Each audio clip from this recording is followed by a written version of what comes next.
بسم الله الرحمن الرحيم.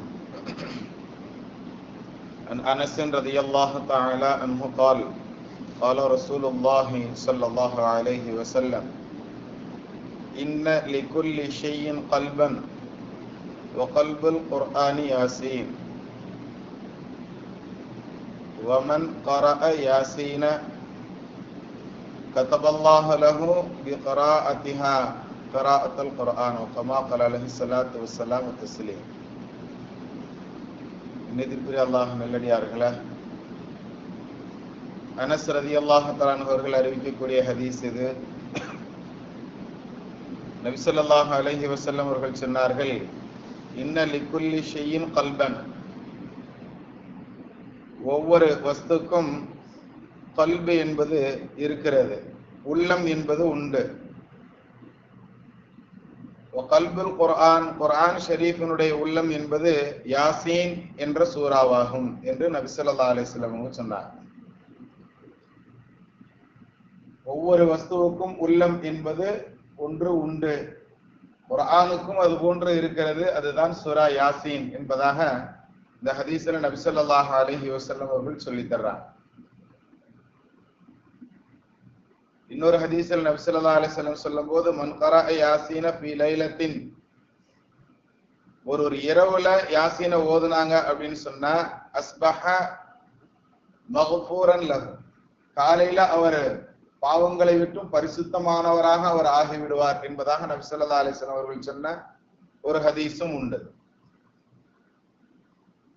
இன்னொரு ஹதீஸ்ல மன் கரஅ யாசீன், சூரா யாசீனை எவரொருவர் ஃபீ லைலத்தின் இப்திகாஅ வஜ்ஹில்லாஹி, அல்லாஹ்வுடைய பொருத்தத்திற்காக வேண்டி மட்டும் எவர் ஒருவர் சூரா யாசீனை ஓதுவாரோ, ஊஃபிர லஹு, அவருக்கு உண்டான மன்னிப்பு அவருக்கு கிடைக்க பெற்றுவிடும் என்பதாக அந்த ஹதீஸில் நபி ஸல்லல்லாஹு அலைஹி வஸல்லம் சொல்றாங்க.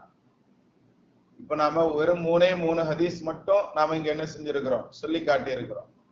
ஒரு கால் 3 ஹதீஸுமே பலகீனமானதாக இருந்தால், மூன்றும் சேர்ந்து பலமான ஹதீஸிற்கு ஈக்குவல், ஒரே கருத்தை வலியுறுத்தக்கூடிய பலகீனமான 3 ஹதீஸ்கள் வருது அப்படின்னு சொன்னா, அந்த மூன்றும் சேர்ந்து பலமான ஹதீஸுக்கு ஈக்குவல், ஹசன் என்ற தரஜா என்று சொல்வார்கள்.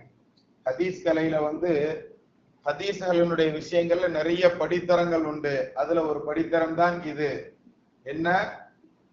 அமல் செய்யறதுக்கு, நாம் நடைமுறைப்படுத்துவதற்கு பலகீனமான ஹதீஸ் இருந்தாலே போதும்.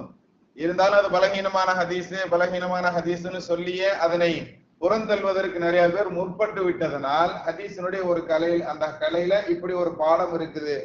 பலகீனமான ஹதீஸ் 3 சேர்ந்துச்சுன்னு சொன்னா அது பலமான ஹதீஸிற்கு ஈக்குவல் என்பதை நமக்கு ஹதீஸ் கலை வல்லுநர்கள் சொல்லி தர்றாங்க.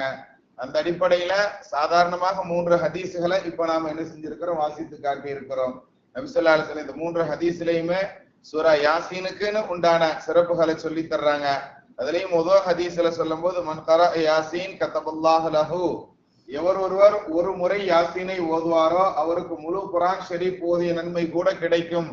எதுவுமே தெரியாத ஒரு நபர் எப்படியாவது ஓதிரணும் புத்தகன்னு சொல்லி யாசீனையாவது ஓதுவன்ட்டு ஓதுறாருன்னு சொன்னா, அவருக்கு அந்த ஒரு யாசீனுக்கு முழு குர்ஆன் ஓதிய நன்மை அல்லாஹ் கொடுப்பதாக, இன்னும் சில ஹதீஸ்ல 10 குர்ஆன் முழுசா ஓதின நன்மை கிடைப்பதாக நமக்கு ஹதீஸ்கள்ல சொல்லப்படும். யாசீனுக்கே முழு குர்ஆன் ஓதின நன்மை கிடைக்குதுன்னு சொன்னா, முழு குர்ஆன் ஓதுனா எவ்வளவு சிறப்பு இருக்குங்கிறத யோசித்து பார்த்துக்கணுங்கிறது தான் அந்த விஷயம் சொல்லப்படும். அப்ப யாசீனை மட்டும் ஓதிட்டு இருந்துடலாமா, முழு குர்ஆன் ஓத தேவையில்லையாங்கிற கேள்வி குசுரா கேட்க கூடாது. சரி, அல்லாஹ் தஆலா உண்மை வழங்குறதுக்கு உண்டான தௌஃபீக்க தரணும். கண்ணியத்திற்குரியவர்களே, இதுல நம்ம 3வது 2வது வாசித்த 2 ஹதீஸ்லயுமே எவர் ஒருவர் இரவுல யாசீனை ஓதுறாரோ அவருக்கு அஸ்பஹ, அவர் காலையில மக்ஃபூரன் லஹு, அவருக்கு பாவம் மன்னிக்கப்பட்ட நிலையில வர்றாருங்கிற விஷயம் சொல்லப்படுது. அதே மாதிரி 3வது ஹதீஸ்ல நாம சொல்லும் போது, அல்லாஹ்வுடைய பொருத்தத்திற்காக வேண்டி எவர் ஒருவர் சூரா யாசீனை ஓதுறாரோ அவருக்கு குஃபிர லஹு, எல்லா பாவங்களும் மன்னிக்கப்பட்டு விடுங்கிற செய்தி சொல்லப்படுதுன்னு சொன்னா, யாசீனை சாதாரணமாக ஓதுவதற்கே பாவங்கள் மன்னிக்கப்படுதுங்கும் போது, இந்த வர்ற மகரிப்ல நம்ம முன்னோக்கி இருக்கக்கூடிய இன்றைய தினத்தினுடைய மகரிப்ல நாம் என்ன செய்யறோம், 3 யாசீன்கள் ஓதி துஆ செய்யக்கூடிய நாள் இது. சாதாரணமான காலங்கள்லயே யாசீன் ஓதுனா எல்லா மன்னிப்புகளும் கிடைக்கும் போது, இன்னைக்கு நீ மன்னிப்பு கேட்கிறையா, நான் மன்னிப்பு தர்றேன்னு அல்லாஹ் சொல்லக்கூடிய அந்த நாளையில நாம யாசீன் ஓதி கேட்டா யாசின் ஓதுறதுக்கும் மன்னிப்பு கிடைக்கும். அதே சமயத்துல மன்னிப்பை கேட்பதற்காக எல்லாம் மன்னிப்பு தருவானா இல்லையாங்கிறத உங்களுடைய சிந்தனைகளுக்கு கொண்டு வருகிறேன். உண்மையை விளங்கி அமல் செய்யக்கூடிய பாக்கியவான்களில் அல்லாஹ் நம்மை கபூல் செய்வானாக. بحق سيدنا وآل سيدنا محمد صلى الله عليه وسلم.